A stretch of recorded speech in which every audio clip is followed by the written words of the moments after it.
ভাই ও বোনেরা, আজ আমি এখানে দাঁড়িয়ে আছি আপনাদের সাথে কিছু কথা বলতে।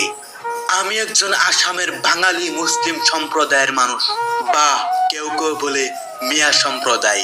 আমার বাবা, আমার মা, আমার দাদা সবাই এই আসামের মাটিতে জন্ম নিয়েছে, এই মাটির ধুলো খেয়েছে, এই মাটির পানি পেয়েছে। তাই আমি নিজেকে অসমের সন্তান মনে করি। কিন্তু মাঝে মাঝে শুনি আমাদেরকে বলা হয় অনুপ্রবেশকারী, দেহদ্রোহী। কেউ কেউ বলে আমরা আসামকে ধ্বংস করছি। এই কথা শুনে আমার হৃদয় ভেঙে যায়। আমাদের মধ্যেও অনেক মানুষ আছে যারা কঠোর পরিশ্রম করে, যারা এই দেশের জন্য ভালো কিছু করতে চায়।